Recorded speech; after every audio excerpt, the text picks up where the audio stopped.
इनकी चीखें तो आपने सुन ली होंगी, कैसे यही यही कर रहे हैं असेंबली में। तो मैं आज आपको जो बात बताने लगा हूं, आपके वो 28 तबक रोशन कर देगी। और मैं हमेशा की तरह फिर फौज से बतौर इदारा मुखातिब हूं कि क्यों आसिम मुनीर और उसका इस ओहदे पे बैठे रहना पाकिस्तान के वजूद के लिए खतरा बन चुका है।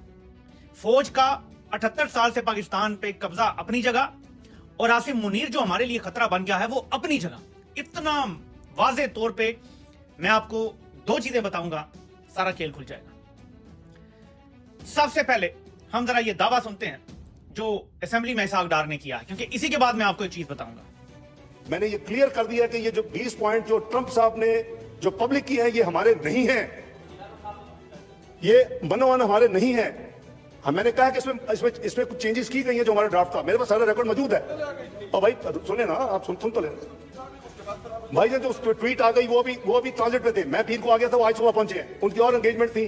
तो उन्होंने जब प्रेसिडेंट ट्रंप ने ब्रॉडर ट्वीट की, उसके जवाब में उन्होंने ट्वीट कर दी। उनको कोई हैरान तो नहीं होना।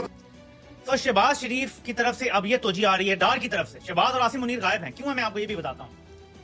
डार की तरफ से तोजी ये पेश की जा रही है कि शहबाज शरीफ को पता ही नहीं था कि क्या प्लान है। वो ट्रांजिट में था, उसने ऐसे ट्वीट कर दिया, पता ही नहीं था कि क्या प्लान है। अब ये दावा किया जा रहा है कि आपकी सूरत हाल बिल्कुल मुख्तलिफ है। और इसके लिए मैंने एक पोस्ट किया है, पहले वो जरा पढ़ लेते हैं। अगर आसिम मुनीर या शहबाज शरीफ, ये मैं वीडियो का हिस्सा जान के बनाना चाह रहा हूं मेरे पाकिस्तानियों, अगर आसिम मुनीर या शहबाज शरीफ किसी भी तरह का सबूत दिखा दें कि वो अमेरिका में जिस मुआहदे पे दस्तखत करके आए हैं, उस मुआहदे में ये लिखा हुआ था कि फलस्तीन की रियासत बनाई जाएगी 1967 के जो पहले बॉर्डर थे उन पे। और मैंने एक चीज भूल गया, जो अल-कुद्स शरीफ है वो उनका दारुल हुकूमत होगा। अगर ये सबूत दे दें शहबाज शरीफ और आसिम मुनीर के, हमने ये ड्राफ्ट पेश किया और इस पर दस्तखत किए हैं ट्रंप के सामने, मैं सारी जिंदगी शहबाज शरीफ और आसिम मुनीर की गुलामी करूंगा। ये झूठ बोल रहा है असेंबली में खड़ा हुआ, बेशरम इंसान झूठ बोल रहा है।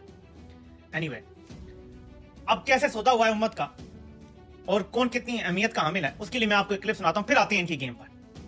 ये जरा सुने पहले क्या हो रहा है। ये जो शहबाज जुनेजो वाला इशू है, जो इन्होंने बहुत ही लाइटली लिया। ख्वाजा आसिफ साहब एक फरमा रहे हैं जो इनकी पीछे बेटी थी, और जो फॉरेन मिनिस्ट्री है उसकी दूसरी स्टेटमेंट है, और वो खुद फरमा रही है कि अगर नेतन्याहू के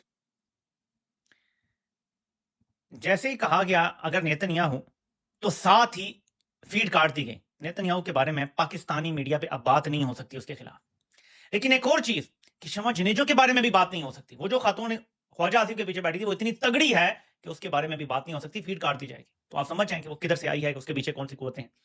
इस पर इसहाक डार का जवाब जो है वो आपको ज्यादा कन्विंस कर देगा कि वो क्या है।